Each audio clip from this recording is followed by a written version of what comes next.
Good evening from Longwood University in Farmville, Virginia, and welcome to the first and only vice presidential debate of 2016, sponsored by the Commission on Presidential Debates. I'm Elaine Quijano, anchor at CBSN and correspondent for CBS News. It's an honor to moderate this debate between Senator Tim Kaine and Governor Mike Pence. Both are longtime public servants who are also proud fathers of sons serving in the U.S. Marines. The campaigns have agreed to the rules of this 90-minute debate. There will be 9 different segments covering domestic and foreign policy issues. Each segment will begin with a question to both candidates, who will each have 2 minutes to answer. Then I'll ask follow-up questions to facilitate a discussion between the candidates. By coin toss, it's been determined that Senator Kaine will be first to answer the opening question. We have an enthusiastic audience tonight. They've agreed to only express that enthusiasm once at the end of the debate, and right now, as we welcome Governor Mike Pence and Senator Tim Kaine.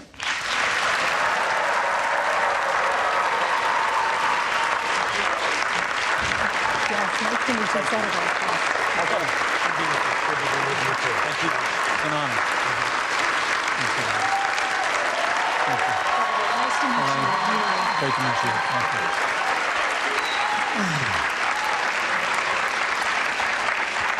you. Gentlemen, welcome. It truly is a privilege to be with both of you tonight. I'd like to start with the topic of presidential leadership. 28 years ago, tomorrow night, Lloyd Bentsen said the vice presidential debate was not about the qualifications for the vice presidency, but about how, if tragedy should occur, the vice president has to step in without any margin for error, without time for preparation, to take over the responsibility for the biggest job in the world. What about your qualities, your skills, and your temperament equip you to step into that role at a moment's notice? Senator Kaine.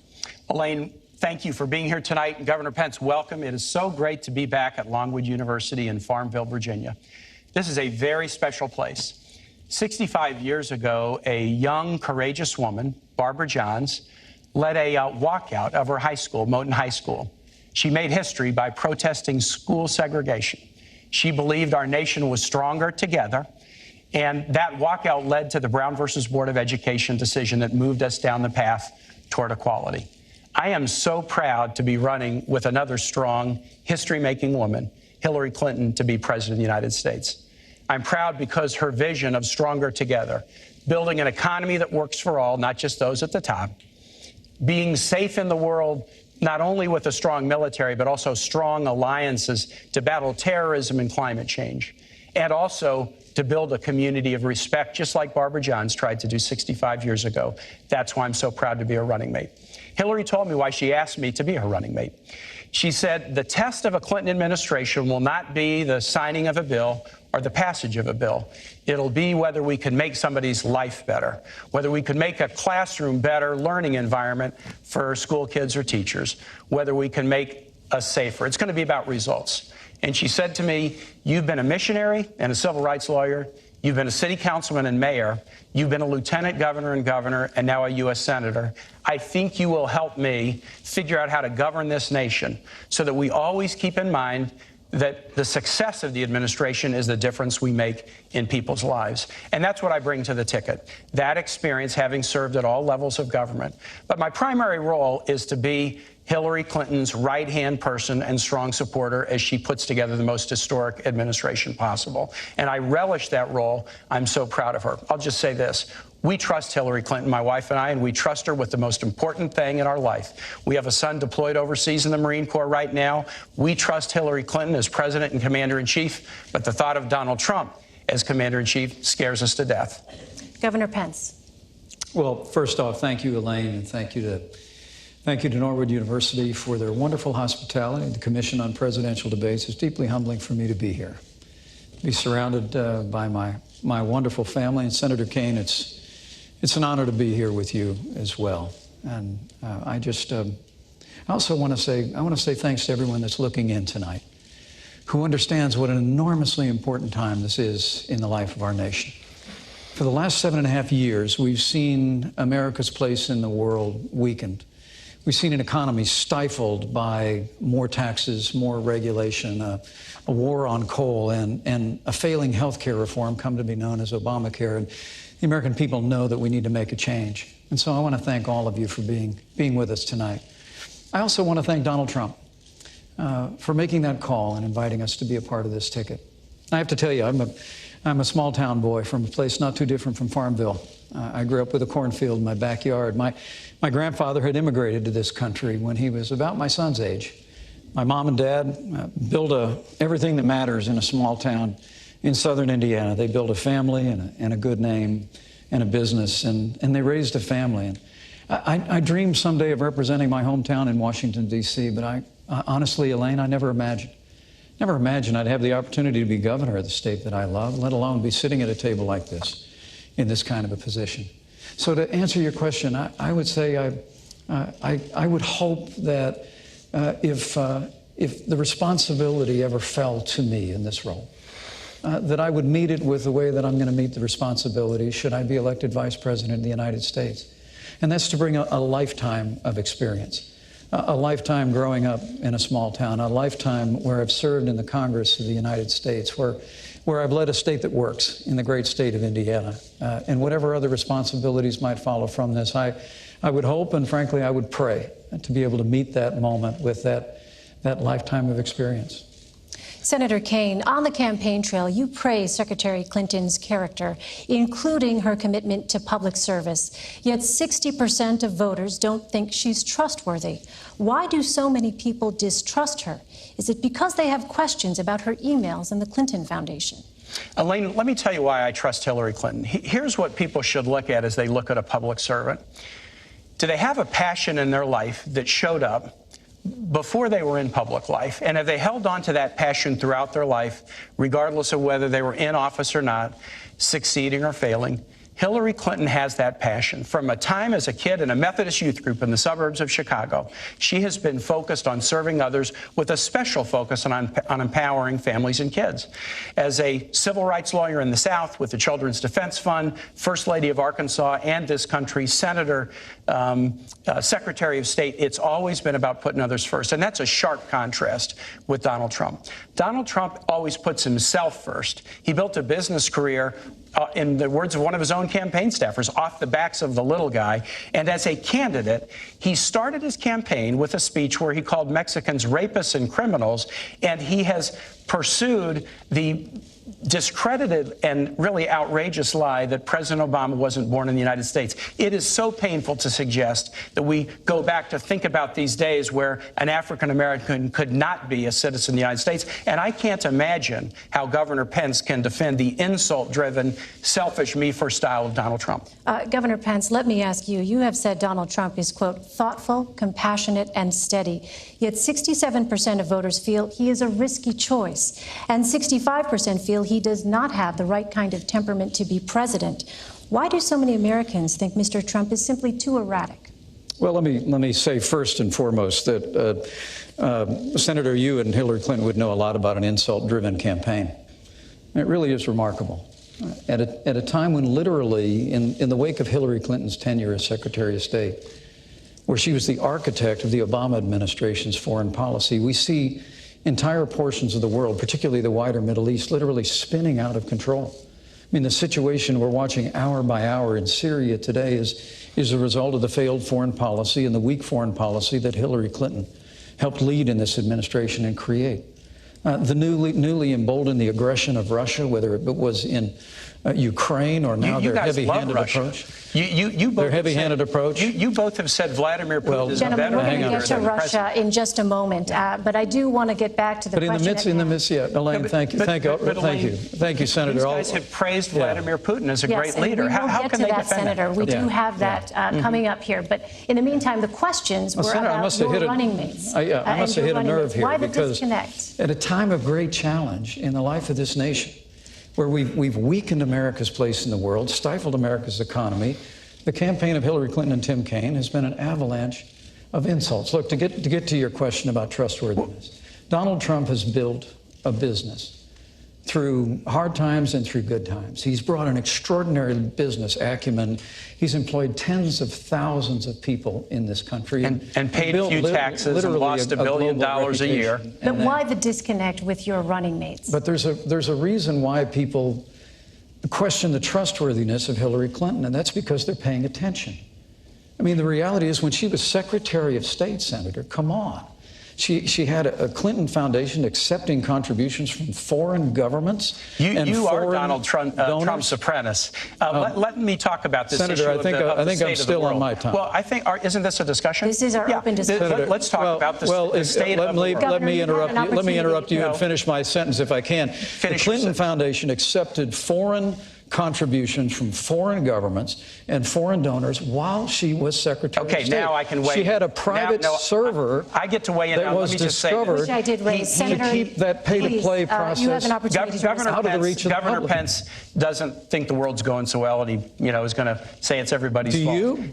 Let me tell you this: when Hillary Clinton became Secretary of State, Governor Pence, do you know that Osama bin Laden was alive? Yes. Do you know that we had 175,000 troops deployed in the battlefield in Iraq and Afghanistan? Do you know that Iran was racing toward a nuclear weapon and Russia was expanding its stockpile? Under Secretary Clinton's leadership, she was part of the national team, public safety team, that went after and revived the dormant hunt against bin Laden and wiped him off the face of the earth. She worked to deal with the Russians to reduce their chemical weapons stockpile. She worked a tough negotiation with nations around the world to eliminate the Iranian nuclear weapons program without firing a shot. Eliminate the Iranian nuclear weapons Absolutely, program. without firing a shot. And instead of 175,000 American troops deployed overseas, we now have 15,000. Right, and these are very, very. And Iraq has been overrun by ISIS. Because Hillary Clinton failed to renegotiate. More American troops in Iraq, you can propose that. Hillary Clinton failed to renegotiate a status of forces agreement. No, that is incorrect. And so we removed all of our troops from Iraq, and ISIS was able to be conjured up in that vacuum but I'd like to and overrun vast areas of Iraq. President Bush said we would leave Iraq at the end of 2011. And Elaine, Iraq didn't want our troops to stay, and they wouldn't give us the protection for our troops. And guess what? If a nation where our troops are serving does not want us to stay, we're not going to stay without them being protected. It was a failure of the Secretary of State. If Governor Pence wants to put more troops back in Iraq, there are a lot of people wondering in this country about the economy. Right. Let's turn to the issue of the economy. According to the Nonpartisan Committee for a Responsible Federal Budget, neither of your economic plans will reduce the growing $19 trillion gross national debt. In fact, your plans would add even more to it. Both of you were governors who balanced state budgets. Are you concerned that adding more to the debt could be disastrous for the country? Governor Pence. I think the fact that under this past administration, of which Hillary Clinton was a part, we've almost doubled the national debt, is atrocious. I mean, I'm very proud of the fact that I come from a state that works. The state of Indiana has balanced budgets. We cut taxes. We made record investments in education and in infrastructure. And I still finished my term with $2 billion in the bank. That's a little bit different than when Senator Kaine was governor here in Virginia. He actually tried to raise taxes by about $4 billion. He left his state about $2 billion in the hole. The state of Indiana, we've cut unemployment in half, unemployment doubled when he was governor. But I think he's a very fitting running mate for Hillary Clinton. Because in the wake of a season where American families are struggling in this economy, under the weight of higher taxes and Obamacare and the war on coal and the stifling avalanche of regulation coming out of this administration, Hillary Clinton and Tim Kaine want more of the same. It really is remarkable that they actually are advocating $1 trillion in tax increases, which I get that. You tried to raise taxes here in Virginia and were unsuccessful. But $1 trillion in tax increases, more regulation, more of the same war on coal, and more of Obamacare that now even former President Bill Clinton calls Obamacare a crazy plan. But Hillary Clinton and Tim Kaine want to build on Obamacare. They want to expand it into a single-payer program. And for all the world, Hillary Clinton just thinks Obamacare is a good start. Look, Donald Trump and I have a plan to get this economy moving again. Just the way that it worked in the 1980s, just the way it worked in the 1960s. And that is by lowering taxes across the board for working families, small businesses, and family farms, ending the war on coal that is hurting jobs and hurting this economy, even here in Virginia. repealing Obamacare, lock, stock, and barrel, and repealing all of the executive orders that Barack Obama has signed that are stifling economic growth in this economy. We can get America moving again. Put on top of that the kind of trade deals that'll put the American worker first, and you've got a prescription for real growth. And when you get the economy growing, Elaine, that's when you can deal with the national debt. When we get back to 3.5% to 4% growth, with Donald Trump's plan will do, then we're going to have the resources to meet our nation's needs at home and abroad, and we're going to have the ability to bring down the national debt. Senator Kaine. Elaine, on the economy, there's a fundamental choice for the American electorate. Do you want a you're hired president in Hillary Clinton, or do you want a you're fired president in Donald Trump? I think that's not such a hard choice. Hillary and I have a plan that's on the table that's a you're hired plan. 5 components. First thing we do is we invest in manufacturing, infrastructure, and research in the clean energy jobs of tomorrow. Second thing is we invest in our workforce, from pre-K education to great teachers to debt-free college and tuition-free college for families that make less than $125,000 a year. Third, we promote fairness by raising the minimum wage so you can't work full-time and be under the poverty level, and by paying women equal pay for equal work. Fourth, we promote small business growth, just as we've done in Virginia. To make it easier to start and grow small businesses, Hillary and I each grew up in small business families. My dad, who ran an ironworking and welding shop, is here tonight. And fifth, we have a tax plan that targets tax relief to middle-class individuals and small businesses and ask those at the very top who've benefited as we've come out of recession to pay more. The Trump plan is a different plan. It's a you're fired plan, and there's 2 key elements to it. First, Donald Trump said wages are too high. And both Donald Trump and Mike Pence think we ought to eliminate the federal minimum wage. Mike Pence, when he was in Congress, voted against raising the minimum wage above $5.15. And he has been a one-man bulwark against minimum wage increases in Indiana. The second component of the plan is massive tax breaks for the very top. Trillions of dollars of tax breaks for people just like Donald Trump.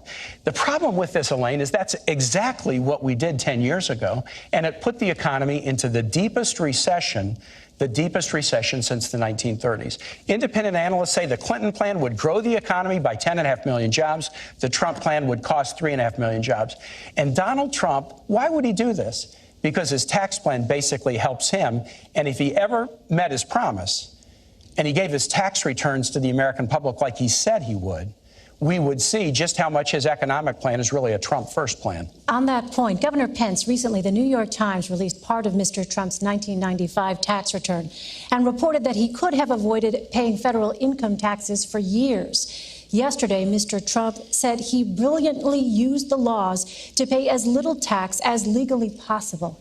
Does that seem fair to you? Well, first, let me say I appreciated the you're hired, you're fired thing. Senator, you used that a whole lot, and I think your running mate used a lot of pre-done lines. Look, what you all just heard out there is more taxes, $2 trillion in more spending, more deficits, more debt, more government. And if you think that's all working, then you look at the other side of the table.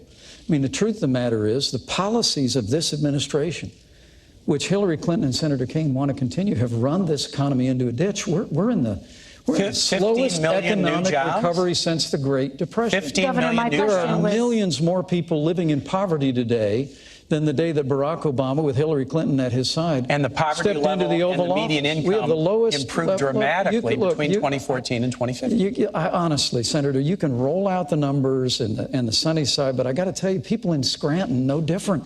People in Fort Wayne, Indiana, no different. I mean, this economy is struggling. And the answer to this economy is not more taxes. But it's not to give away tax relief to the folks at the top. And so I am interested to hearing whether he'll defend his running mates not releasing taxes and not paying taxes. Absolutely, I will. Governor, with all due respect, the question was about whether it seems fair to you that Mr. Trump said he brilliantly used the laws to pay as little tax as legally possible. Well, this is probably the difference between Donald Trump and Hillary Clinton and Senator Kaine. I mean, Hillary Clinton and Senator Kaine, and God bless you for it, career public servants, that's great. Donald Trump is a businessman, not a career politician. He actually built a business. Those tax returns that came out publicly this week showed that he faced some pretty tough times 20 years ago. But like virtually every other business, including the New York Times not too long ago, he used what's called net operating loss. We have a tax code, Senator, that actually is designed to encourage entrepreneurship. But why won't he country. release his tax return? Well, we're answering the question about the business thing. I do want to come back on this. His tax returns that showed he went through a very difficult time, but he used the tax code just the way it's supposed to be used, and he did it brilliantly. How do you know that? You haven't seen his tax return. Because he's created a business that's worth billions of dollars today. How do you know that? And with regard to paying taxes, this whole riff about not paying taxes and people saying he didn't pay taxes for years, Donald Trump has created tens of thousands of jobs, and he's paid payroll Elaine, taxes, let me talk sales about taxes, Senator, I'm going to give you about 30 taxes. seconds to respond, and I have a question on Social Security. Hillary Clinton is going to raise taxes, and Donald Trump and I are going to cut them. Donald Trump started this campaign in 2014. He said, if I run for president, I will absolutely release my taxes. He's broken his first promise. Second, he stood on the stage on the stage last week, and when Hillary said you haven't been paying taxes, he said, that makes me smart. So it's smart not to pay for our military. It's smart not to pay for veterans. It's smart not to pay for teachers. And I guess all of us who do pay for those things, I guess we're stupid. And the last thing I'll say Senator, is this. do you take all the deductions that you're entitled to? The last thing I want to ask Governor Pence is this. Governor Pence had to give Donald Trump his tax returns to show he was qualified to be vice president. Donald Trump must give the American public his tax returns to show that he's qualified to be president, and he's breaking his promise. Elaine, I have to respond to this. You get very little time here, 20 seconds. I'll be very respectful. Governor. Look, Donald Trump has filed over 100 pages of financial disclosure, which is what the law requires. But he said he would release his tax returns. The American people can review that, and he's going, Senator, all right, he's going to release his tax returns when the audit Social Security. is over. Richard Nixon released tax returns when he was under audit. They're going to raise your taxes. If you can't meet the Nixon standard, the people at home cannot understand either one of you when you speak over each other. I would please ask you to wait until it is that the other is finished. All right, Senator we're having Kaine, fun up here. On the issue of Social Security, in 18 years, when the Social Security trust funds run out of money, you'll be 76. The Committee for a Responsible Federal Budget estimates your benefits could be cut by as much as $7,500 per year. What would your administration do to prevent this cut? First, we're going to protect Social Security, which was one of the greatest programs that the American government has ever done. It happened at a time when you would work your whole life, raising your kids, working, being a little league coach or a Sunday school teacher, and then you would retire into poverty. And Social Security has enabled people to retire with dignity and overwhelmingly not be in poverty. We have to keep it solvent, and we will keep it solvent. And we'll look for strategies like adjusting the payroll tax cap upward in order to do that. Here's what Hillary and I will not do, and I want to make this very plain. We will never, ever engage in a risky scheme to privatize Social Security. Donald Trump wrote a book, and he said Social Security is a Ponzi scheme, and privatization would be good for all of us. And when Congressman Pence was in Congress, he was the chief cheerleader for the privatization of Social Security. Even after President Bush stopped pushing for it, Congressman Pence kept pushing for it. We're going to stand up against efforts to privatize Social Security, and we'll look for ways to keep it solvent going forward, focusing primarily on the payroll tax cap. Governor Pence, I'll give you an opportunity to respond. Well, thanks, Elaine. There they go again. Okay. All Donald Trump and I have said about Social Security is we're going to meet our obligations to our seniors. That's it. Go read the book. We've said we're going to meet the obligations of Medicare. That's what this campaign is really about, Senator. And I get this is the old scare tactic that they roll out, scare the seniors. But you have a voting record, Governor. And I get all of that. I just look. There's a question that you asked a little bit earlier. I can't believe that you won't defend your own voting record. I have to go back to. Well, look, you're running with Hillary Clinton, who wants to raise taxes by $1 trillion, increase spending by $2 trillion. And you say you're going to keep the promises of Social Security. Donald Trump and I are going to cut taxes. We're going to reform government programs. You're going to raise taxes on the middle class. So we can meet the obligations of Social Security and Medicare. All right. If we stay on the path that your party has us on, we're going to be in a mountain range of debt, and we're going to face hard choices. Gentlemen, I want to move on now. You did ask us a question about debt and the debt explosion on the $1 Trump plan is much, much bigger than anything on the Clinton side. All right, let me move on now 305 to the issue economists said of your law plan is bad for the enforcement economy. and race relations. Law enforcement and race relations. After the Dallas police shooting, Police Chief David Brown said, quote, "We're asking cops to do too much in this country. Every societal failure, we put it off on the cops to solve. Not enough mental health funding, not enough drug addiction funding. Schools fail. Let's give it to the cops." Do we ask too much of police officers in this country? And how would you specifically address the chief's concerns? Senator Kaine. Elaine, I think that's a very fair comment. I think we put a lot on police shoulders. And this is something I got a lot of scar tissue and experience on. I was a city councilman and mayor in Richmond. And when I came in, we had one of the highest homicide rates in the United States. We fought very, very hard over the course of my time in local office with our police department, and we reduced our homicide rate nearly in half. And then when I was governor of Virginia, we worked hard too. And we did something we had really wanted to do. For the first time ever, we cracked the top 10 safest states because we worked together. Here's what I learned as a mayor and a governor. The way you make communities safer and the way you make police safer is through community policing. You build the bonds between the community and the police force, build bonds of understanding, and then when people feel comfortable in their communities, that gap between the police and the communities they serve narrows. And when that gap narrows, it's safer for the communities and it's safer for the police. That model still works across our country, but there are some other models that don't work. An overly aggressive, more militarized model. Donald Trump recently said we need to do more stop and frisk around the country. That would be a big mistake because it polarizes the relationship between the police and the community. So here's what we'll do. We'll focus on community policing. We will focus on, and Hillary Clinton has rolled out a really comprehensive mental health reform package that she worked on with law enforcement professionals.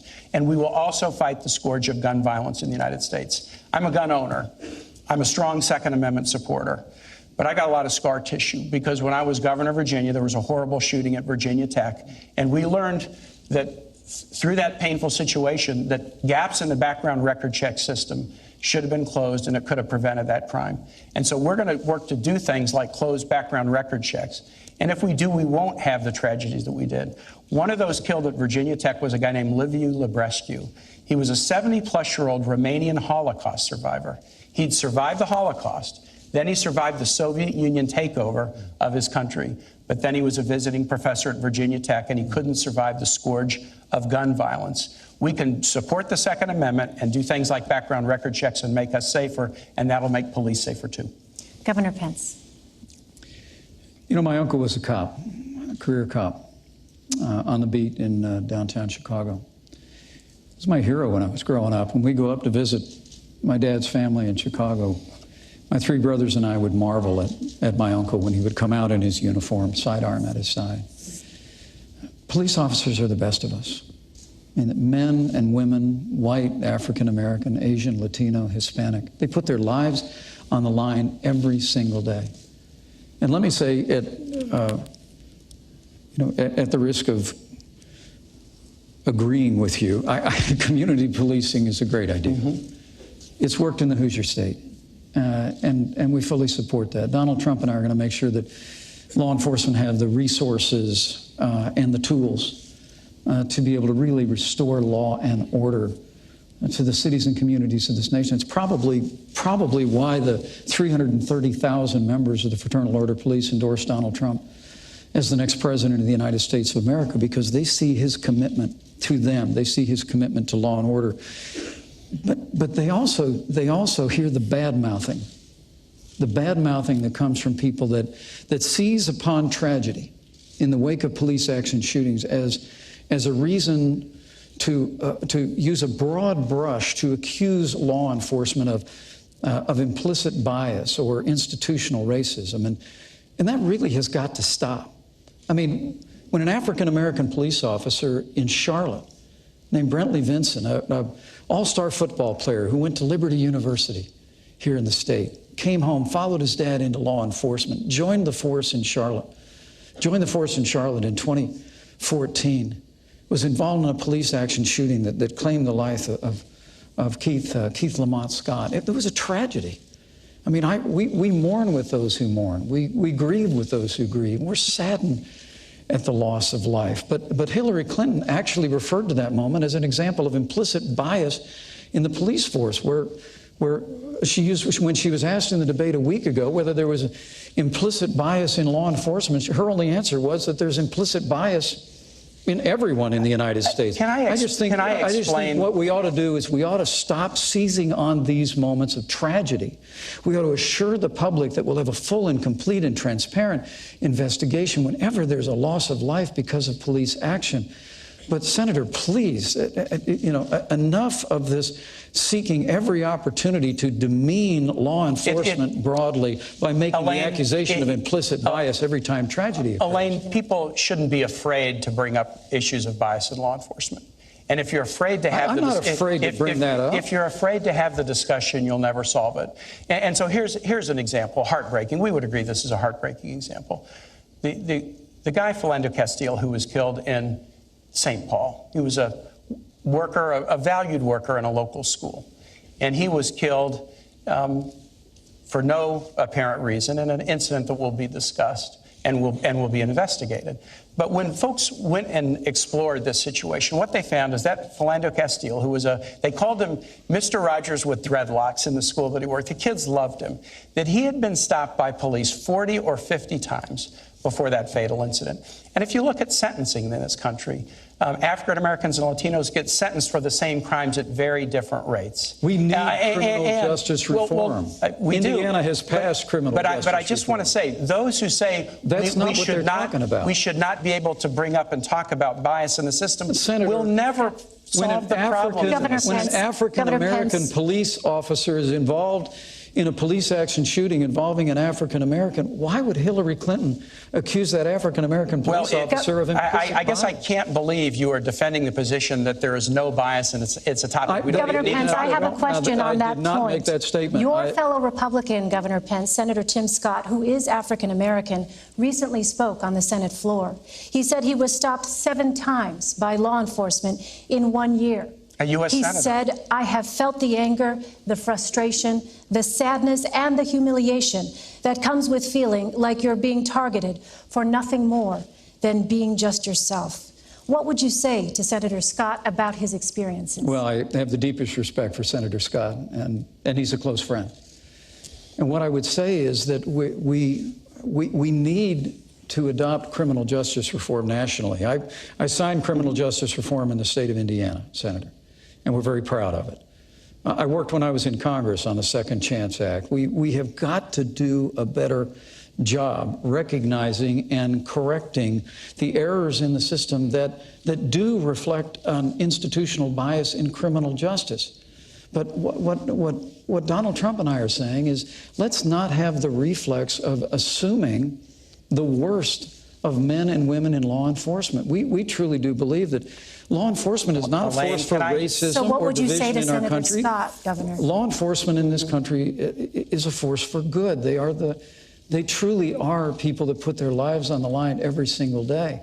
But I would suggest to you, what we need to do is assert a stronger leadership at the national level to support law enforcement. You just heard Senator Kaine reject a stop and frisk. Well, I would suggest to you that the families that live in our inner cities that are besieged by crime. Elaine, What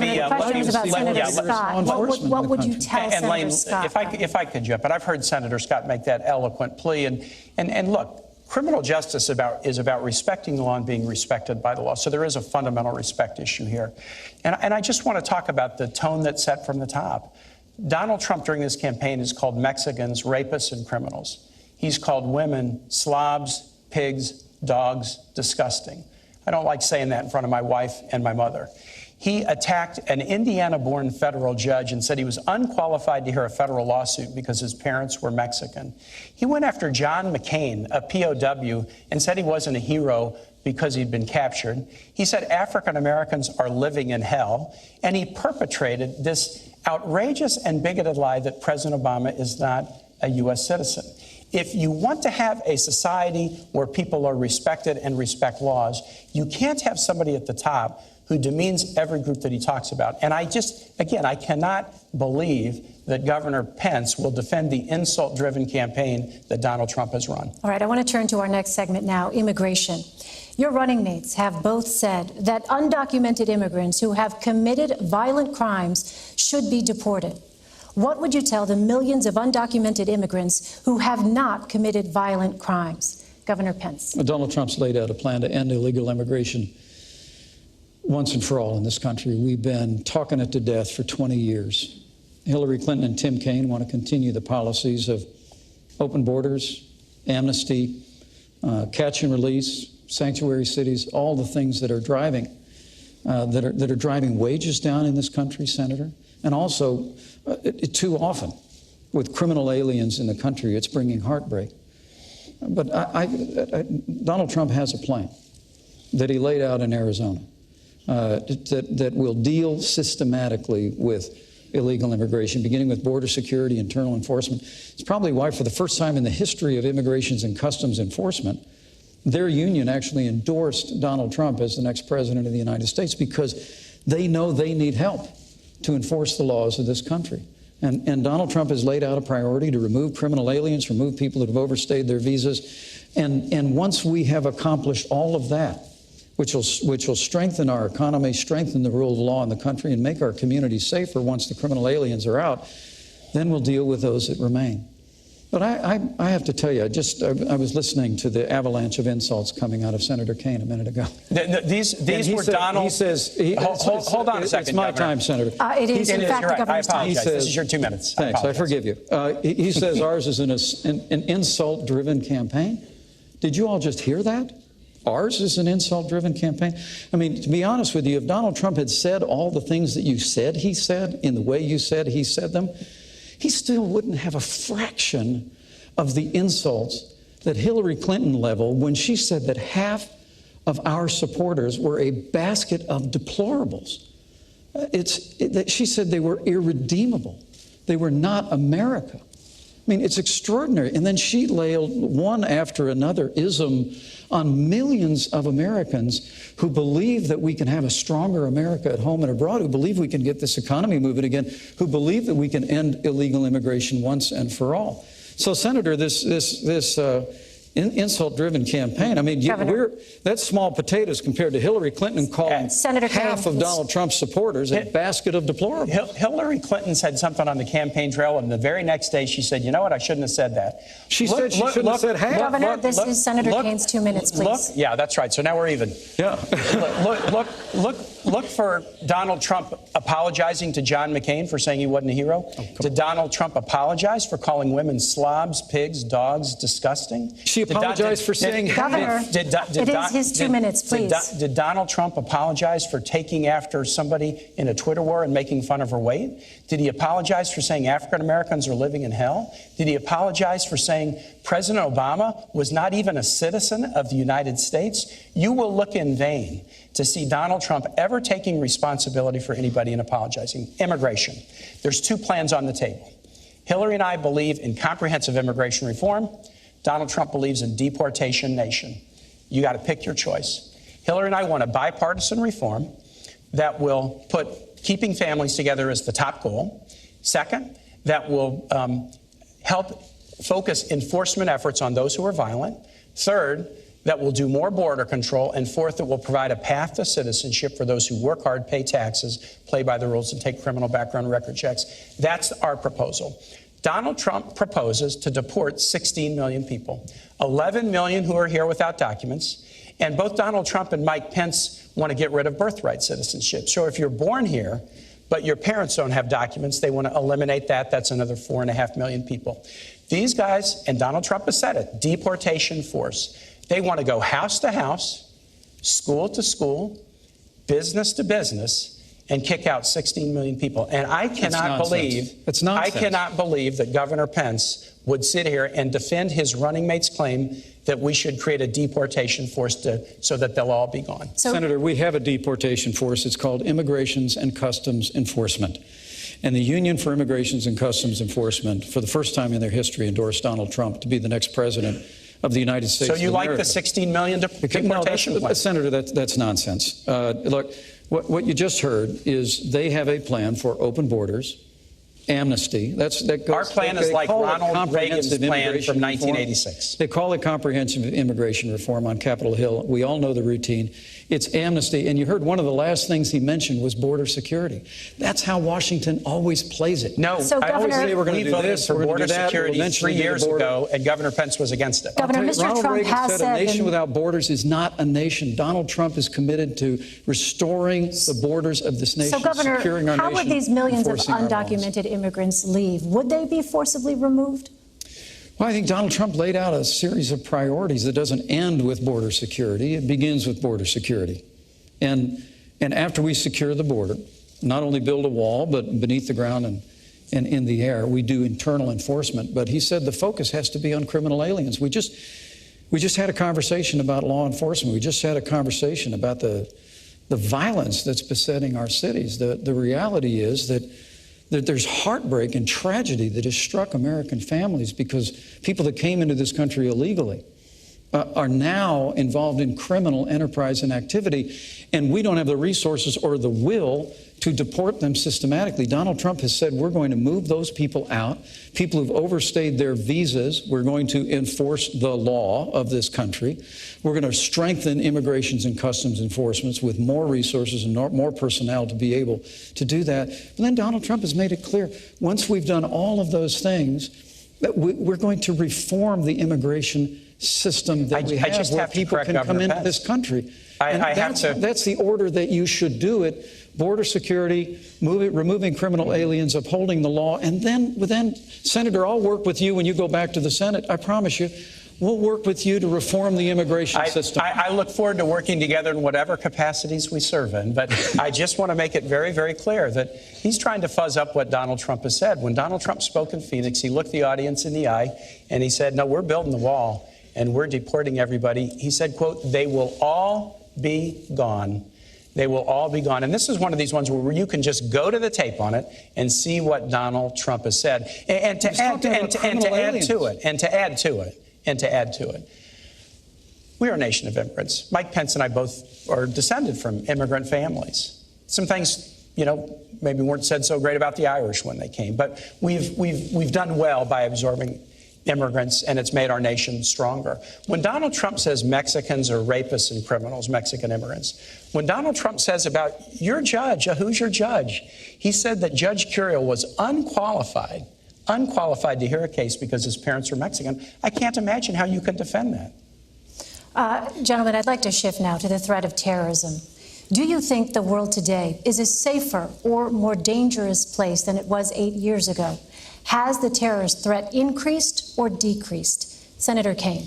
The terrorist threat has decreased in some ways because bin Laden is dead. The terrorist threat has decreased in some ways because an Iranian nuclear weapons program has been stopped. The terrorist threat to United States troops has been decreased in some ways because there's not 175,000 in a dangerous part of the world. There's only 15,000, but there are other parts of the world that are challenging. Let me tell you this. To beat terrorism, there's only one candidate who can do it, and it's Hillary Clinton. Remember, Hillary Clinton was the senator from New York on 9/11. She was there at the World Trade Center when they were still searching for victims and survivors. That seared onto her the need to beat terrorism. And she's got a plan to do it. She was part of the national security team that wiped out bin Laden.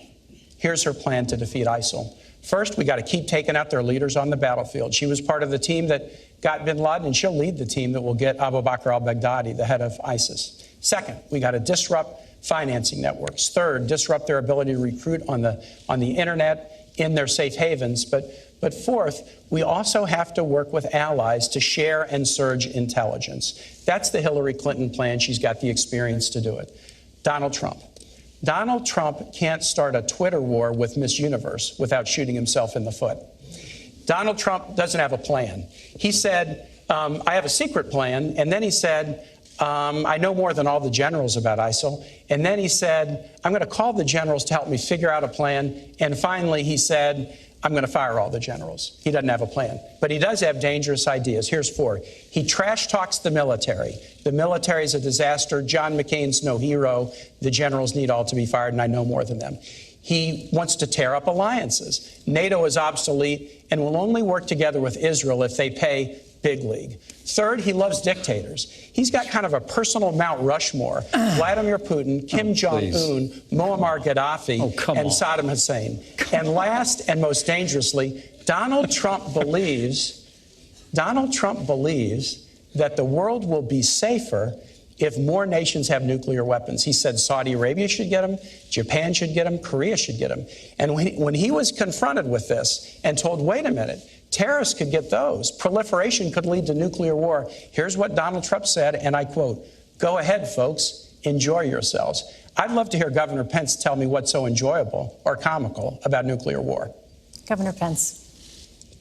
Did you work on that one a long time? Because that had a lot of really creative lines in it. Well, I'm going to see if you can defend any of it. Look, I can defend. I can make it very clear to the American people. After traveling millions of miles as our Secretary of State, after being the architect of the foreign policy of this administration, America is less safe today than it was the day that Barack Obama became President of the United States. It's absolutely inarguable. We've weakened America's place in the world. It's been a combination of factors, but mostly it's been a lack of leadership. I mean, I will give you, and I was in Washington, D.C. on 9/11. I saw the clouds of smoke rise from the Pentagon. I was in Virginia, where the Pentagon's located. I know you were. We all lived through that day as a nation. It was heartbreaking. And I want to give this president credit for bringing Osama bin Laden to justice. But the truth is, Osama bin Laden led al-Qaeda. Our primary threat today is ISIS. And because Hillary Clinton failed to renegotiate a status of forces agreement that would have allowed some American combat troops to remain in Iraq and secure the hard-fought gains the American soldier had won by 2009, ISIS was able to be literally conjured up out of the desert, and it's overrun vast areas that the American soldier had won in Operation Iraqi Freedom. My heart breaks for the likes of Lance Corporal Scott Zubowski. He fell in Fallujah in 2005. He fought hard through some of the most difficult days in Operation Iraqi Freedom. And he paid the ultimate sacrifice to defend our freedom and secure that nation. And that nation was secured in 2009. But because Hillary Clinton and Barack Obama failed to provide a status of forces agreement and leave sufficient troops in there, we are back at war. The president just ordered more troops on the ground. We are back at war in Iraq. And Scott Zubowski, whose mom would always come to Memorial Day events in Newcastle, Indiana to see me, and I'd always give her a hug and tell her we're never going to forget our son, and we never will. Scott Zubowski and the sacrifices the American soldier made were squandered in Iraq because this administration created a vacuum in which ISIS was able to grow. And a reference to the Iranian deal that Hillary Clinton initiated, $150 billion stopping a to the nuclear radical weapons mullahs program without in Iran. firing a shot. You didn't stop the nuclear weapons program. Did. You Even the Israeli military says it stopped. guaranteed that Iran will someday become a nuclear power because there's no limitations once the period of time of the treaty comes off. Governor Pence, Mr. Trump has proposed extreme vetting of immigrants from parts of the world that export terrorism. But that does not address many of the recent terrorist attacks in the United States, such as the Orlando nightclub massacre and the recent bombings in New York and New Jersey. Those were homegrown, committed by U.S. citizens and legal residents. What specific tools would you use to prevent those kinds of attacks? Well, I think it's a great question, Elaine. But it really does begin with us reforming our immigration system and putting the interests, particularly the safety and security of the American people first. I mean, Donald Trump has called for extreme vetting for people coming in to this country so that we don't bring people into the United States who are hostile to our Bill of Rights freedoms, who are hostile to the American way of life. But also, Donald Trump and I are committed to suspending the Syrian refugee program and programs and immigration from areas of the world that have been compromised by terrorism. Hillary Clinton and Tim Kaine want to increase the Syrian refugee program by 500. Elaine, I want to tell you about our plan. Homegrown And so, but first, let's make sure we're putting the safety and security of the American people first, instead of Hillary Clinton expanding the Syrian or refugee instead of program. you violating the Constitution by blocking people based on their national origin rather than on whether they're dangerous. That's absolutely false. That's what the Seventh Circuit decided. Here's the difference. The Seventh Circuit. We have different views on refugee issues and on immigration. Hillary and I want to do enforcement based on, are people dangerous? These guys say all Mexicans are bad. And with respect to refugees, we want to keep people out if they're dangerous. Donald Trump said keep them out if they're Muslim. Mike Pence put a program in place to keep them out if they're from Syria. And yesterday, an appellate court with 3 Republican judges struck down the Pence plan and said it was discriminatory. And those judges, we should focus upon danger, not upon discrimination. Elaine, to your point, those judges said it was because there wasn't any evidence yet that ISIS had infiltrated the United States. Well, Germany just arrested 3 Syrian refugees who were connected to ISIS. But they told you there's a right way and a wrong way to do it. But look, if you're going to be critical of me on that, that's fair game. I will tell you, after 2 Syrian refugees were involved in the attack in Paris that is called Paris's 9/11, as governor of the state of Indiana, I have no higher priority than the safety and security of the people of my state. But Governor so you Pence, bet I suspended that program. But Governor Pence, and I stand by that decision. And if I'm vice president of the United States or Donald Trump is president, we're going to put the safety and security of the American people first. Can we just be clear? Hillary and I will do immigration enforcement, and we'll vet refugees based on whether they're dangerous or not. We won't do it based on discriminating against you from the country you come from or the religion that you practice. But the problem with that is completely antithetical to the Jeffersonian values of equality. Elaine, the director of the FBI or Homeland Security said, we can't know for certain who these people are coming from Syria. Yes, we can. And when we don't let them know, we don't let them in. So the when FBI, we don't know who they are, we don't let them in. The FBI and Homeland Security said, we can't know for certain. You've got to err on the side of the safety and security of the American people, Senator.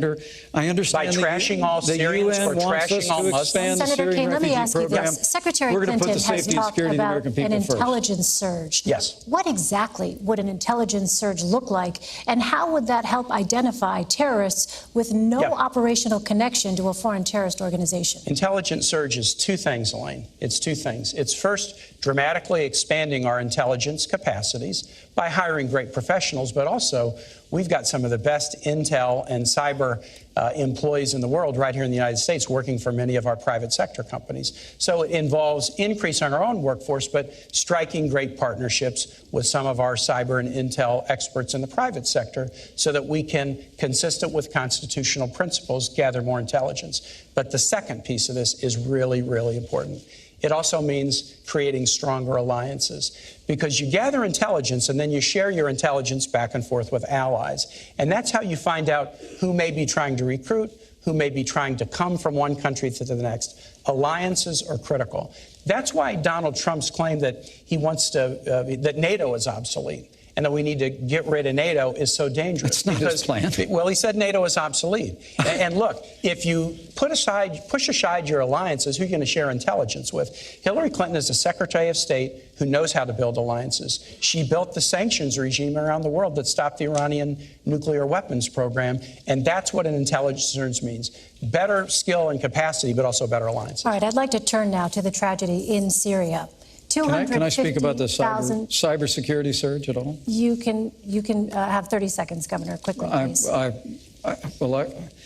First, Donald Trump just spoke about this issue this week. We have got to bring together the best resources of this country to understand that cyber warfare is the new warfare of the asymmetrical enemies that we face in this country. And I look forward, if I'm privileged to be in this role, of working with you in the Senate to make sure that we resource that effort.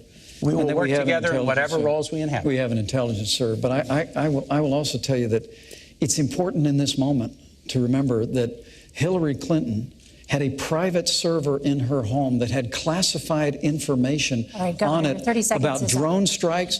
Emails from the President of the United States of America were on there. Right. Her private server was subject to being hacked by foreign powers. I'd like to ask you about Syria, we could put cybersecurity first if we just make sure the next Secretary of State doesn't have a private server. A full investigation concluded that not one reasonable prosecutor would take any additional step. You don't get to decide the rights and wrongs of this. We have a justice system that does that. And a Republican FBI director did an investigation and concluded. All right, we are moving on now. Senator, if your son or my son handled classified information the way Hillary Clinton did, they'd be court-martialed. That is absolutely false, and you know that. Absolutely and you know true. that, Governor. It's absolutely true. Because the Gentlemen, FBI did an investigation. Gentlemen. And they concluded that there was no reasonable prosecutor who would take it further. Senator Kaine, Governor Pence, please. Syria. I want to turn now to Syria. 250,000 people, 100,000 of them children, are under siege in Aleppo, Syria. Bunker buster bombs, cluster munitions, and incendiary weapons are being dropped on them by Russian and Syrian militaries. Does the U.S. have a responsibility to protect civilians and prevent mass casualties on this scale? Governor Pence.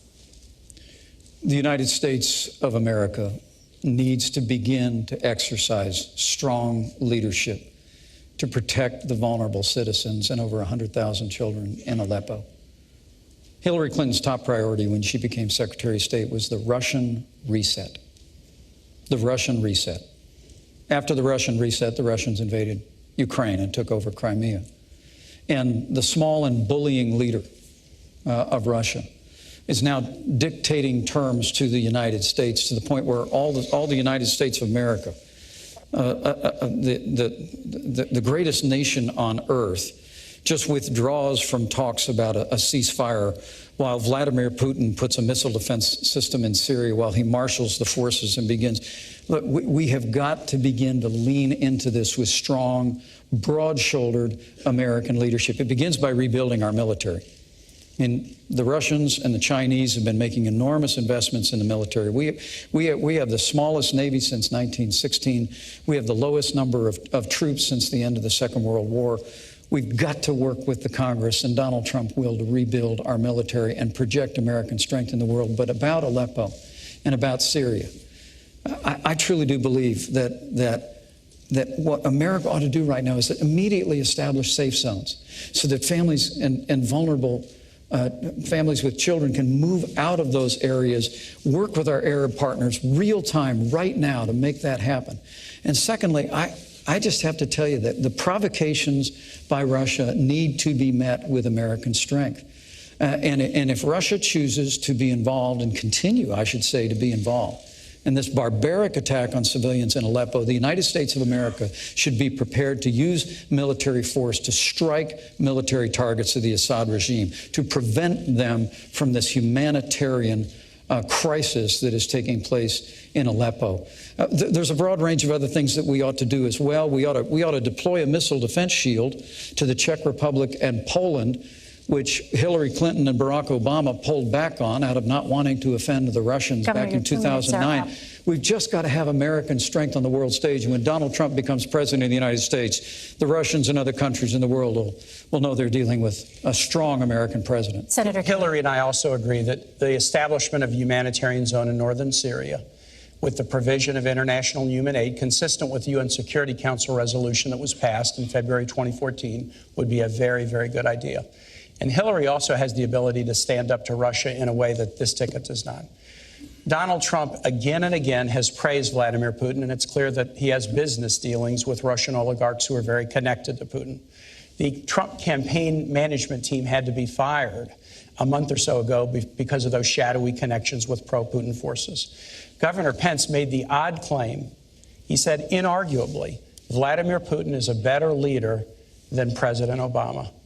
Vladimir Putin's run his economy into the ground. He persecutes LGBT folks and journalists. If you don't know the difference between dictatorship and leadership, then you got to go back to a 5th grade civics class. I tell you what offends me. Governor Pence just said that Donald Trump will rebuild the military. No, he won't. Donald Trump is avoiding paying taxes. The New York Times story, and we need to get this, but the New York Times story suggested that he probably didn't pay taxes for about 18 years starting in 1995. Those years included the years of 9/11. So get this. On 9/11, Hillary Clinton and Donald Trump's hometown was attacked by the worst terrorist attack in the history of the United States. young men and women signed up to serve in the military to fight terrorism. Hillary Clinton went to Washington to get funds to rebuild her city and protect first responders. But Donald Trump was fighting a very different fight. It was a fight to avoid paying taxes so that he wouldn't support the fight against terror. He wouldn't support troops. He wouldn't support. This is important, Elaine. When a guy running for president will not support the troops, not support veterans, not support teachers, that's really important. And I said about Aleppo, we do agree. The notion is we have to create a humanitarian zone in northern Syria. It's very important. Governor Pence, you had mentioned no-fly zone. Where would you propose setting up a safe zone specifically? How would you keep it safe? Well, first and foremost, Donald Trump supports our troops.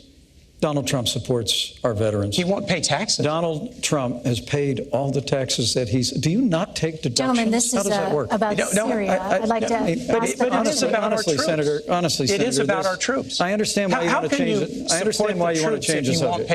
I understand why you want to change the subject. And let me be very clear on this Russian thing. The larger question here on Do you think Donald Trump is smart to not pay taxes? What we're dealing with is there's an old proverb that says the Russian bear never dies, it just hibernates. And the truth of the matter is the weak and feckless foreign policy of Hillary Clinton and Barack Obama has awakened an aggression in Russia that first appeared a few years ago with their move in Georgia, now their move into Crimea, now their move into the wider Middle East. And all the while, all we do is fold our arms and say we're not having talks anymore. To answer your question, we just need American strength. We need to marshal the resources of our allies in the region, and in the immediate, we need to act now to get people out of harm's way. And exactly how would those safe zones work? How would they remain safe? The safe zones would have to be, as the senator said, there's already a framework for this that's been recognized by the international community. But the United States of America needs to be prepared to work with our allies in the region to create a route for safe passage, and then to protect people in those areas, including with a no-fly zone. But look, this is very tough stuff. I served on the Foreign Affairs Committee for a decade. I traveled in and out of that region for 10 years. I saw what the American soldier won in Operation Iraqi Freedom, and to see the weak and feckless leadership that Hillary Clinton was the architect of in the foreign policy of the Obama administration. Let me come back and talk deeply about troubling to me. That will all change talk about the day the Donald things Trump that Governor becomes Pence president of the doesn't United want to States. acknowledge, Elaine. He doesn't want to acknowledge that we stopped the Iranian nuclear weapons program. He doesn't want to acknowledge that Hillary was part of the team that got bin Laden. He doesn't want to acknowledge that it's a good thing, not a bad thing. That it's a good thing, not a bad thing, that we're down from 175,000 troops deployed overseas to 15,000. But let me tell you what will really make the Middle East dangerous. Donald Trump's idea that more nations should get nuclear weapons. Saudi Arabia, Japan, South Korea. Ronald Reagan said something really interesting about nuclear proliferation back in the 1980s. He said the problem with nuclear proliferation is that some fool or maniac could trigger a catastrophic event. And I think that's who Governor Pence's running mate is, exactly who President Reagan warned us about. Senator, that was even beneath you and Hillary Clinton, and that's pretty low. But do you think we should have more nuclear weapons in the world will make us safer? Senator, Ronald Reagan also said nuclear a war should never be fought because it can never be won. And the United States of America needs to make investments in modernizing our nuclear force for both deterrence Donald Trump's claim that more nations should get nuclear to our allies. But let me go back to this Iran thing. I mean, he keeps saying that that Hillary Clinton, who started the deal with the Iranians, prevented Iran from getting a nuclear weapon. That's what the Israeli head of the Joint Chiefs of Staff is saying right now, Governor Pence. That's not what Israel thinks. Gadi Eisenkot, you can go check it. You wouldn't necessarily know that. I know you boycotted Prime Minister Netanyahu's speech. No, I visited him in his office. I visited him in his office. You boycotted the speech. The point is, what this so-called Iran deal did was essentially guarantee. I mean, when I was in Congress, I fought hard on a bipartisan basis with Republican and Democrat members to move forward the toughest sanctions, literally in the history of the United States against Iran. And then Hillary used them. We were bringing them to heel, but the goal was always that we would only lift the sanctions if Iran permanently renounced their nuclear Elaine, ambitions. let me just mention one They thing. have not, Elaine, let me finish a sentence. They have not renounced their nuclear ambitions. And when the deal's period runs out, there's no limitation on them obtaining weapons. That Elaine, and the fact that they got Senator, $1.7 billion in a ransom payment. We need to talk about Russia very It's quickly, just though, astonishing Senator, to the American please. people. 6 times tonight, I have said to Governor Pence, I can't imagine how you can defend your running mate's position on one issue after the next. And in all 6 cases, he's refused to defend his running mate's. No, don't put words in my mouth. All right. If he's going to do that, you got to give me time. And yet, he is asking everybody to vote for somebody that he cannot defend. And I just think that should be underlined. All right, gentlemen, let's talk about Elaine, Russia. I'm very, This is a very topic happy to that has come defend up. Donald Trump. I will If give he you an wants to take opportunity these one to at a do time, that. I'll take them one at a time. More nations should get nuclear weapons. Don't put try to words into defend my that. mouth. Well, he never said that, All right. Senator. And He you is know absolutely said it. Gentlemen, Saudi most of the Arabia, stuff you South said, he Korea, never Japan. said. Gentlemen, Russia. Russian President Vladimir Putin invaded Ukraine, annexed Crimea, and has provided crucial military support to the Assad regime. What steps, if any, would your administration take to counter these actions? Senator Kaine. You got to be tough on Russia. So let's start with not praising Vladimir Putin as a great leader. Donald Trump and Mike Pence have said he's a great leader. And Donald Trump has business dealings with Russia that he refuses to disclose. Hillary Clinton has gone toe-to-toe with Russia. She went toe-to-toe with Russia as Secretary of State to do the New START agreement to reduce Russia's nuclear stockpile. She's had the experience doing it. She went toe-to-toe with Russia and lodged protests when they went into Georgia. And we've done the same thing about Ukraine, but more than lodging protests, we've put punishing economic sanctions on Russia that we need to continue. Donald Trump, on the other hand, didn't know that Russia had invaded the Crimea. Oh, that's nonsense. He was on a TV show a couple months back, and he said, I'll guarantee you this, Russia's not going into the Ukraine. And he had to be reminded that they had gone into the Crimea 2 years before. Hillary Clinton has gone toe-to-toe with Russia to work out a deal on New START. She got them engaged in a meaningful way to cap Iran's nuclear weapons program, and yet she stood up to them on issues such as Syria and their invasion of Georgia. You've got to have the ability to do that, and Hillary does. On the other hand, in Donald Trump, you have somebody who praises Vladimir Putin all the time. America should really wonder about a President Trump who had a campaign manager with ties to Putin, pro-Putin elements in the Ukraine, who had to be fired for that reason. They should wonder, when Donald Trump is sitting down with Vladimir Putin, is it going to be America's bottom line?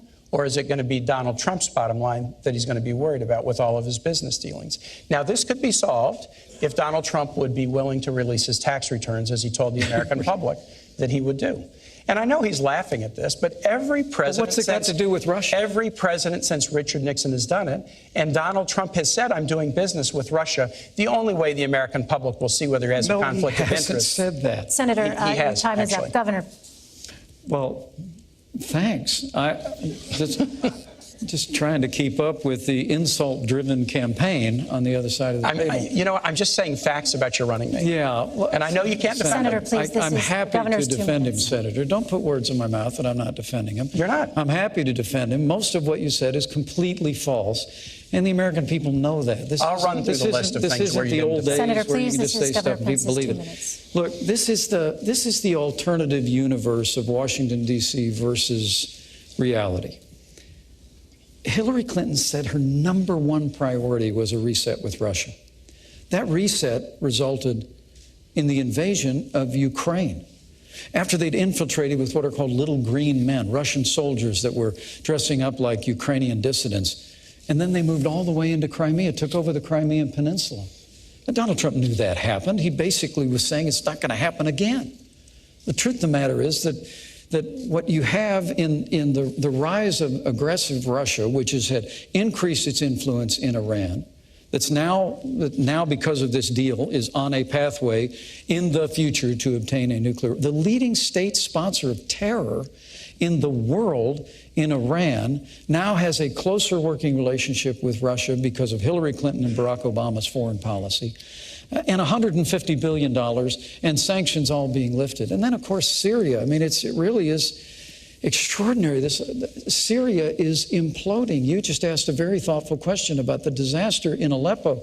ISIS is headquartered in Raqqa. ISIS from Raqqa has overrun vast areas that at great sacrifice the American soldier won in Operation Iraqi Freedom. And yet Senator Kaine still sits here, loyal soldier, I get all that, and saying that the foreign policy of Hillary Clinton and Barack Obama somehow made the world more secure. I mean, it really is astonishing that on the day that Iran released 4 American hostages, we delivered $400 million in cash as a ransom payment for Americans held by the radical mullahs in Tehran. Governor, just today, Mr. Trump said, quote, Putin has no respect for Hillary Clinton and no respect for Obama.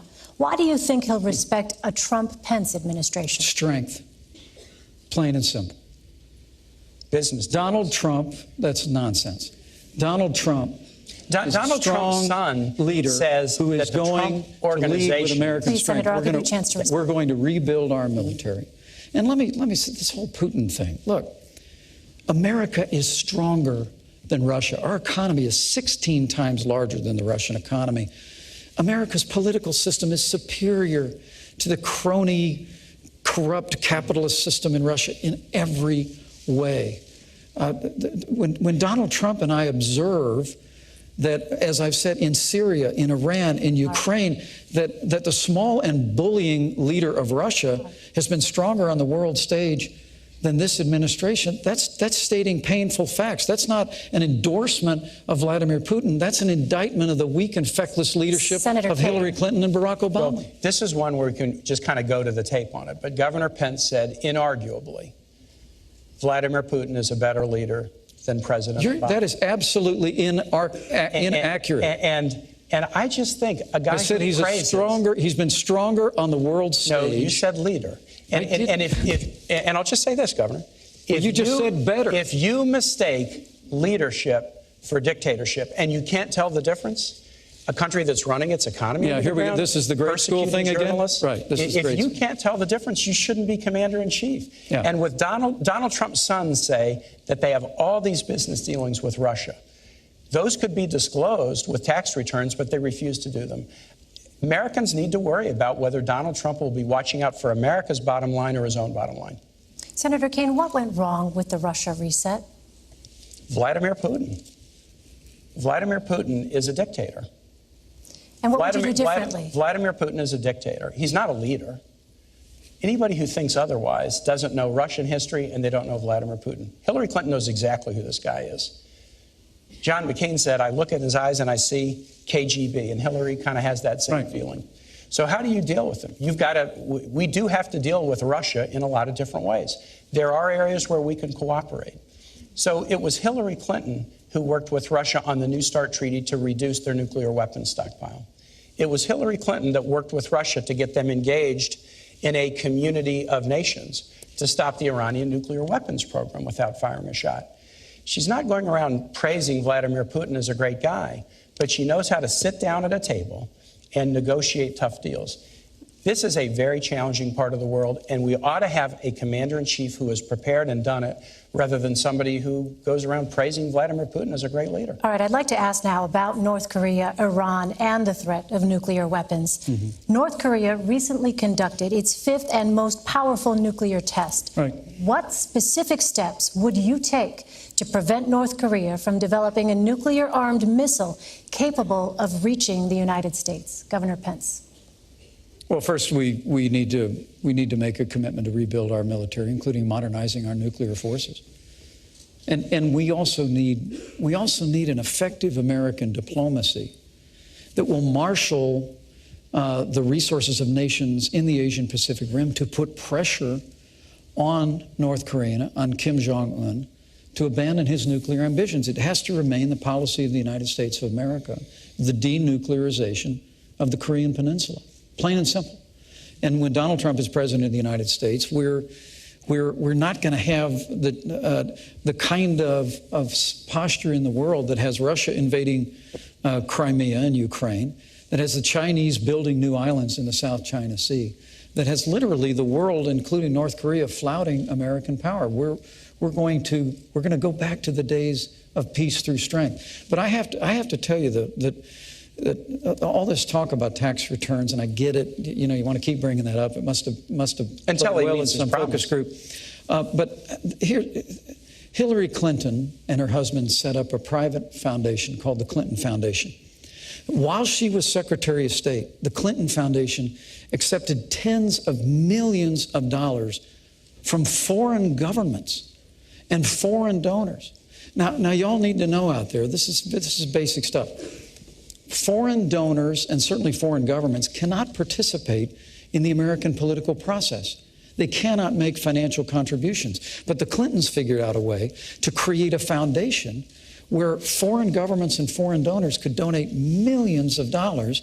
And then we found, thanks to the good work of the Associated Press, that more than half of her private meetings when she was Secretary of State were given to major donors of the Clinton Foundation. When you talk about all these baseless rumors about Russia and the rest, Hillary Clinton, you asked the trustworthy question at the very beginning. The reason the American people don't trust Hillary Clinton is because they are looking at the pay-to-play politics that she operated with the Clinton Foundation through a private server while she's Secretary of State.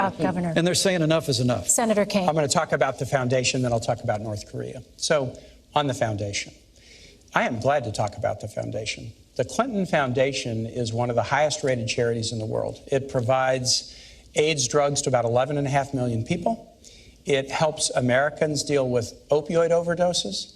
It gets higher rankings for its charity than the American Red Cross does. The Clinton Foundation does an awful lot of good work. Hillary Clinton, as Secretary of State, took no action to benefit the foundation. The State Department did an investigation, and they concluded that everything Hillary Clinton did as Secretary of State was completely in the interests of the United States. So the foundation does good work, and Hillary Clinton, as Secretary of State, acted in the interest of the United States.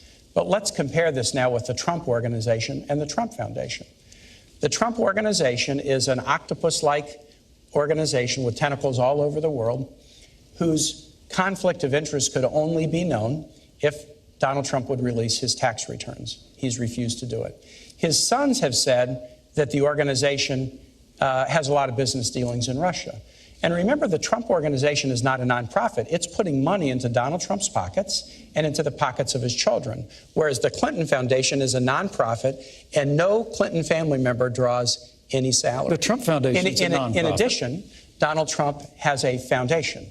The foundation was just fined for illegally contributing foundation dollars to a political campaign of a Florida Attorney General.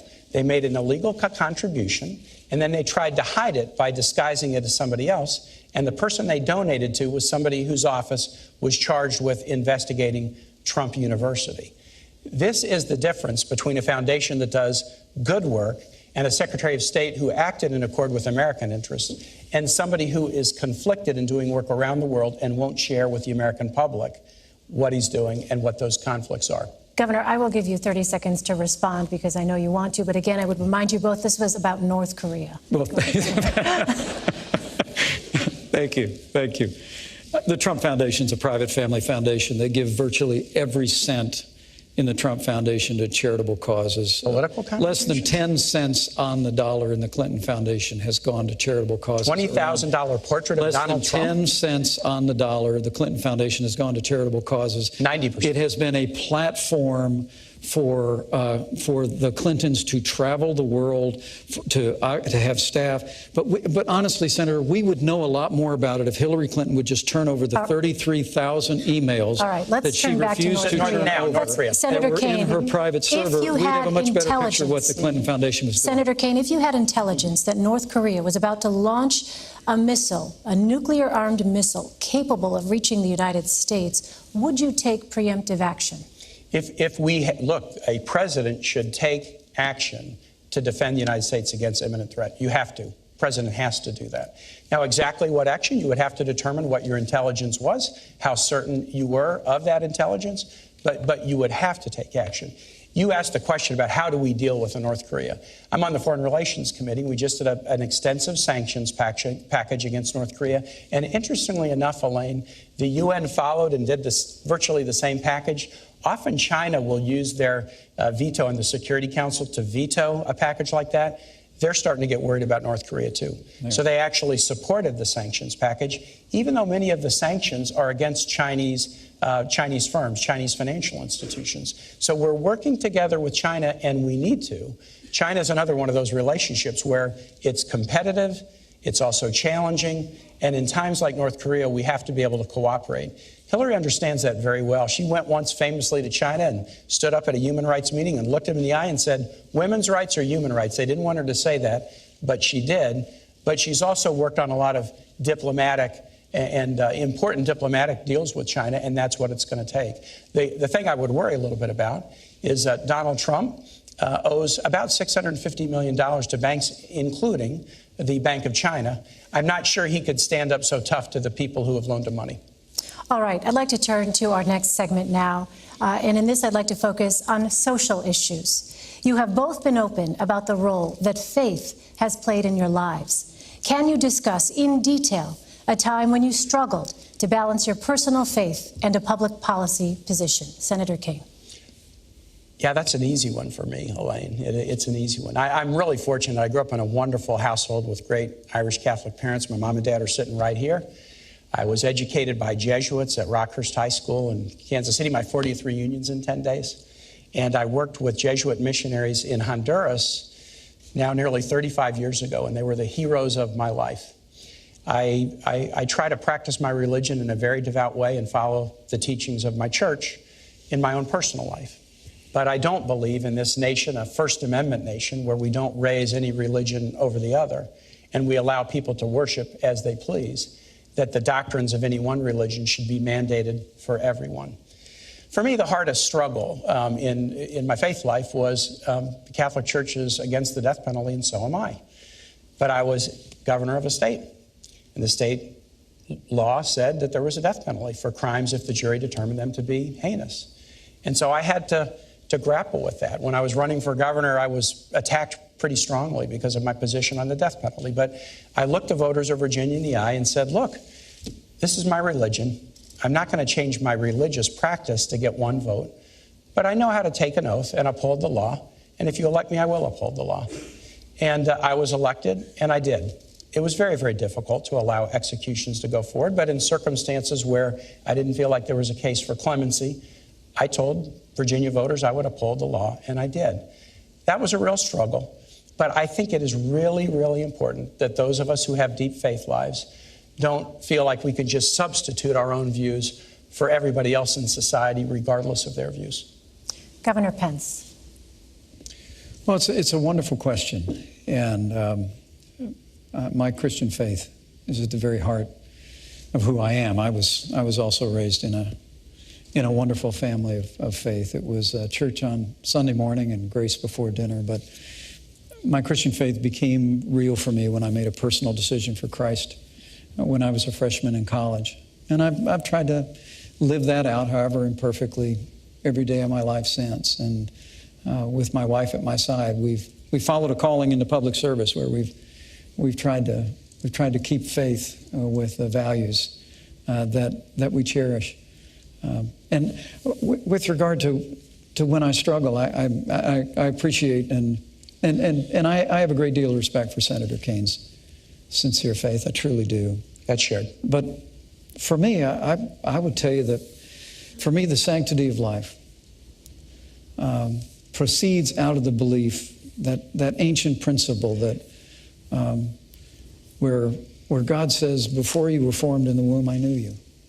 And so for my first time in public life, I've sought to stand with great compassion for the sanctity of life. The state of Indiana has also sought to make sure that we expand alternatives in healthcare counseling for women, non-abortion alternatives. I'm also very pleased the fact we're well on our way in Indiana to becoming the most pro-adoption state in America. I think if you're going to be pro-life, you should be pro-adoption. But what I can't understand is with Hillary Clinton and now Senator Kaine at her side, is to support a practice like partial birth abortion. I mean, to hold to the view, and I know Senator Kaine, you hold pro-life views personally, but the very idea that a child that is almost born into the world could still have their life taken from them is just anathema to me.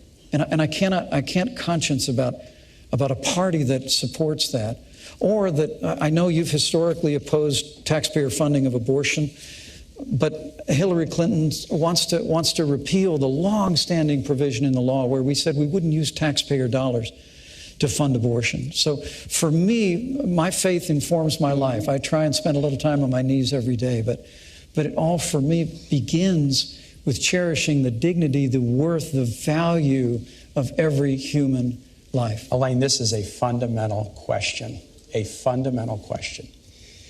Hillary and I are both people out of religious backgrounds. Her Methodist church experience was really formative for her as a public servant. But we really feel like you should live fully and with enthusiasm the commands of your faith. But it is not the role of the public servant to mandate that for everybody else. So let's talk about abortion and choice. Let's talk about that. We support Roe versus Wade. We support the constitutional right of American women to consult their own conscience, their own supportive partner, their own minister, but then make their own decision about pregnancy. That's something we trust American women to do that. And we don't think that women should be punished, as Donald Trump said they should, for making the decision to have an abortion. Governor Pence wants to repeal Roe versus Wade. He said he wants to put it on the ash heap of history. And we have some young people in the audience who weren't even born when Roe was decided. This is pretty important. Before Roe versus Wade, states could pass criminal laws to do just that, to punish women if they made the choice to terminate a pregnancy. I think you should live your moral values.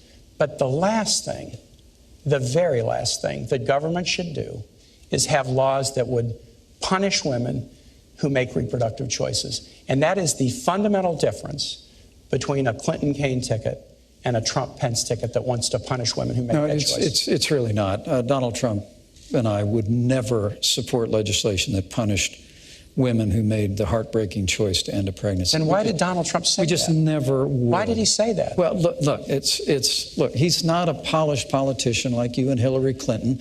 And so, you know, well, I would don't admit always that's not come a out exactly the way he means them. But I'm telling you what other policy of our administration would be. Great line from the Gospel of Matthew. From the fullness of the heart, the mouth speaks. Yeah. When Donald Trump says women should be punished, or Mexicans are rapists and criminals, I'm telling or John McCain's not a hero, he is showing you who he is. Senator, you whipped out that Mexican thing again. Look. Can you defend it? There are criminal aliens in this country, Tim, who have come into this country illegally, who are perpetrating violence and taking American lives. You want to use a big tar brush against Mexicans? He also said, and many of them are good people. You keep leaving that out of your quote. And if you want me to go there, I'll go there. But there is a choice here, and it is a choice on life. I couldn't be more proud to be standing with Donald Trump, who's standing for the right to life. It's a principle that Senator Kaine, and I'm very gentle about this because I really do respect you, it's a principle that you embrace. And I've appreciated the fact that you've supported the Hyde Amendment, which bans the use of taxpayer funding for abortion in the past, but that's not Hillary Clinton's view. People need to understand we can come together as a nation. We can create a culture of life. More and more young people today are embracing life because we know we're better for it. We can, like Mother Teresa said at that famous National Prayer Breakfast. This is important. Let's welcome the children into our world. There are so many families around the country who can't have children. We could improve adoption so that families that can't have children can adopt more readily those children. Why don't you trust women to make this choice for themselves? We can encourage people to support life. Of course we can, but why don't you trust women? Why doesn't Donald Trump trust women to make this choice for themselves? That's what we ought to be doing in public life, living our lives of faith or motivation with enthusiasm and excitement, convincing each other, dialoguing with each other about important moral issues of the day. But on fundamental issues of morality, we should let women make their own decisions. Because a society can be judged by how it deals with its most vulnerable, the aged, the infirm, the disabled, and the unborn. I believe it with all my heart, and I couldn't be more proud to be standing with a pro-life candidate in Donald Trump. I do have one final question for you both tonight. It has been a divisive campaign. Senator Kaine, if your ticket wins, what specifically are you going to do to unify the country and reassure the people who voted against you? That's a really important one. That may be the $64,000 question, because it has been a divisive campaign. And again, Hillary's running a campaign about stronger together. And Donald Trump, and this is not directed at this man, except to the extent that he can't defend Donald Trump. Donald Trump has run a campaign that's been about one insult after the next. But we do have to bring the country together. So here's what we'll do. Hillary Clinton was First Lady, then Senator for 8 years and Secretary of State. And I serve in the Senate. And I'm really amazed, Elaine, as I talk to Republican senators, how well they regard and respect Hillary Clinton. She was on the Armed Services Committee. She was on other committees. She worked across the aisle when she was First Lady to get the CHIP program passed so that 8 million low-income kids have health insurance in this country, including 150,000 in Indiana. She worked across the aisle after 9/11 to get health benefits for the first responders who bravely went into the towers and into the Pentagon. She worked to get benefits for TRICARE benefits for National Guard members, including Hoosiers and Virginians in the National Guard. She has a track record of working across the aisle to make things happen. And you know, Elaine, I have the same track record. I was a governor of Virginia with 2 Republican houses. And in the Senate, I have good working relationships across the aisle. Because, yeah, I think it's fine to be a Democrat or Republican or independent, but after Election Day, the goal is work together. And Hillary Clinton has a track record of accomplishment across the aisle that will enable her to do just that when we work with the new Congress in January. Governor, how will you unify the country if you win? Well, thank you, Elaine, and thanks for a great discussion. Absolutely. Tonight. Thank you, Senator. This is a very challenging time in the life of our nation. Weakened America's place in the world after the leadership of Hillary Clinton and Barack Obama on the world stage has been followed by an economy that is truly struggling, stifled by an avalanche of more taxes, more regulation, Obamacare, the war on coal, and the kind of trade deals that have put American workers in the back seat. And I think the best way that we can bring people together is through change in Washington, D.C. You know, I served in Washington, D.C. for 12 years in the Congress of the United States. And I served with many Republicans and Democrats, men and women of goodwill. The potential is there to really change the direction of this country, but it's going to take leadership to do it. The American people want to see our nation standing tall on the world stage again. They want to see us supporting our military, rebuilding our military, commanding the respect of the world, and they want to see the American economy off to the races again. They want to see an American comeback. And Donald Trump's entire career has been about building. It's going through hardship just like a business person does, and finding a way through smarts and ingenuity and resilience to fight forward. And when Donald Trump becomes president of the United States, we're going to have a stronger America. When you hear him say he wants to make America great again, when we do that, I truly do believe the American people are going to be standing taller. They're going to see that real change can happen after decades of just talking about it. And when that happens, the American people are going to stand tall, stand together, and we'll have the kind of unity that's been missing for way too long. All right, gentlemen, thank you so much. This concludes the vice presidential debate. My thanks to the candidates, the commission, and to you for watching. Please tune in this Sunday for the second presidential debate at Washington University in St. Louis and the final debate on October 19th at the University of Nevada, Las Vegas. From Farmville, Virginia, I'm Elaine Quijano of CBS News. Good night.